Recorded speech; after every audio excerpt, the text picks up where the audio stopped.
छत्रपती शिवाजी महाराजांची अदृश्य शक्ती चाणक्य दौलतराव। नमस्कार, मी रेणुका नाडकर आणि आपण पाहताय कोकण विजन।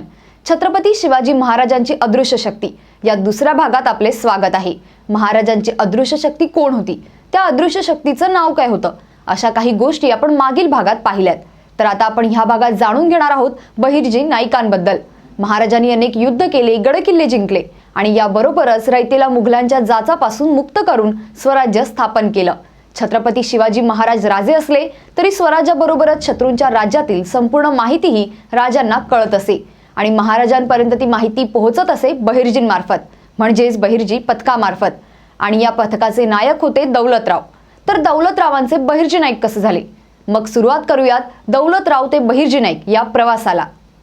रयतेला त्रास देणाऱ्या आणि राज्यात हैदोस घालणाऱ्या लांडग्यांना मारून जो कोणी त्यांची शेपटी घेऊन येईल त्याला सुवर्णकडे देण्यात येईल, अशी घोषणा जिजाऊसाहेब आणि शिवबाराजेंनी केली होती। सुवर्णकडेसाठी नाही तर एक वेळ फक्त शिवबाराजेंना जवळून पाहता यावं यासाठी उच्छाद माजवणाऱ्या लांडग्यांना मारून त्यांची शेपटी गोळा करण्याचं धाडसी कार्य दौलतरावांनी केलं होतं। आणि आता ते त्या शेपट्या घेऊन राजांना पाहता यावं म्हणून लाल महालात आले होते। राजे लाल महालात नसल्याने जिजाऊसाहेबांनी दौलतरावांना बक्षीस म्हणून सुवर्णकडे देऊ केले। मात्र दौलतरावांनी आदरपूर्वक नकार देत उद्या पुन्हा येतो असे सांगून जाण्याच्या मार्गाकडे वळले। शिवबांप्रती असलेले दौलतरावांचे प्रेम पाहून जिजाऊसाहेबांनी त्यांना सुवर्णकडे देऊन जवळच रानात राजे खेळत असल्याचे सांगून तिथे जाण्यास सांगितले। आणि यानंतर दौलतरावांच्या आनंदाला सीमा उरली नव्हती। रानात शिवबाराजे आपल्या सवंगड्यांना तलवारबाजीचे प्रशिक्षण देत होते। मात्र कोणाच्या तरी येण्याचा इशारा मिळताच त्यांनी तलवारबाजी थांबवत तलवारी लपवून विटी दांडू खेळायला सुरुवात केली। आनंदाच्या भरात पळत पळत दौलतराव रानात येऊन पोहोचले होते। त्या रानात त्यांची नजर शिवबाराजेंवर खिळून राहिली होती। राजेंनी ओळख विचारताच दौलतराव भानावर आले। त्यांनी आपली ओळख आणि रानात येण्याचे कारण सांगताच शिवबाराजेंना कळले की दौलतरावांना स्वराज्य कार्यात सामील करून घेण्याची जिजाऊसाहेबांची इच्छा आहे। दौलतरावांची कला जाणून घेण्याची इच्छा शिवबाराजेंनी व्यक्त केली। राजेंनी इच्छा व्यक्त करताच दौलतराव शिकारी असल्याने त्यांनी त्यांच्या शिकारीची कल्पना राजांसमोर मांडली। धनुष्यबाण, भाला, खंजीर, दांडपट्टा, तलवार हे शस्त्र चालवण्यात पारंगत असल्याचेही त्यांनी सांगितले।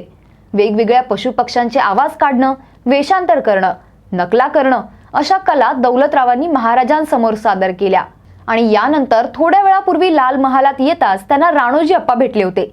त्यांचाही हुबेहूब आवाज दौलतरावांनी काढून दाखवला होता।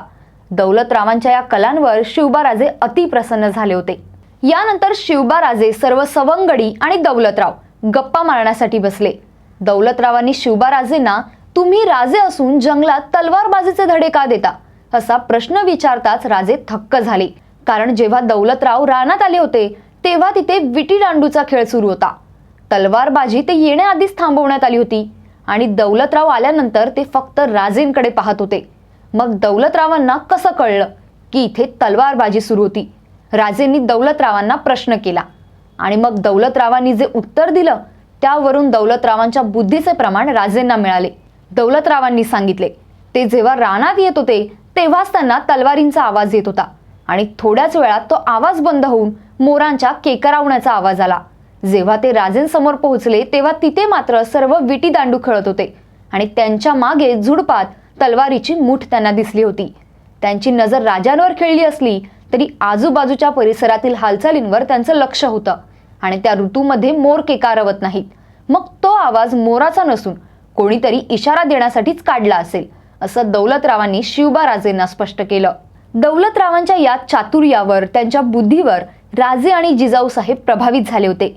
जिजाऊसाहेबांनी कौतुक करत दौलतरावांना नव्या पिढीचे चाणक्य म्हणून संबोधले होते।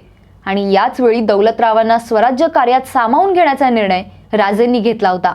दौलतराव एक उत्तम शिकारी होते, त्यामुळे सापळा रचून सावज कसा हेरायचा हे त्यांना चांगलंच माहीत होतं आणि त्यांच्या याच कौशल्याची मदत स्वराज्य कार्यात होणार होती। शत्रूच्या गोटात जाऊन शत्रूला विश्वासात घेऊन शत्रू पक्षाची सर्व माहिती मिळवण्याचं काम दौलतरावांना देण्यात आलं। मात्र हे काम एकट्याने होणे सोपे नव्हते। त्यासाठी अशा अनेक मावळ्यांची, हेऱ्यांची गरज लागणार होती।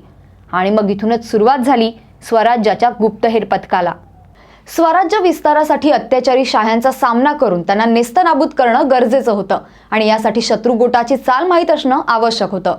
मग शत्रूची बारीक सारीक गोष्ट कशी जाणून घ्यायची? शत्रूने त्याचे पाऊल उचलण्याआधीच त्याची रीत जाणून घेऊन त्याचा वार त्याच्यावरच कसा उलटवायचा हे कोडं सोडवण्यासाठी जिजाऊ साहेबांनी दौलतरावांचं धाडस पाहून त्यांची नियुक्ती केली आणि त्यांनी दौलतरावांवर हेर खात्याची संपूर्ण जबाबदारी सोपवली. संपूर्ण हेर खात्याचे सूत्र दौलतरावांच्या हाती दिलं. शत्रूच्या गोटात जाऊन शत्रूची इत्थंभूत माहिती जशीच्या तशी महाराजांपर्यंत लवकर पोहोचवण्याची जबाबदारी दौलतरावांनीही स्वीकारली. मग त्यांचा यापुढचा प्रवास कसा होता? दौलतरावांचा हेर कसा झाला? त्यांची पहिली मोहीम कोणती होती?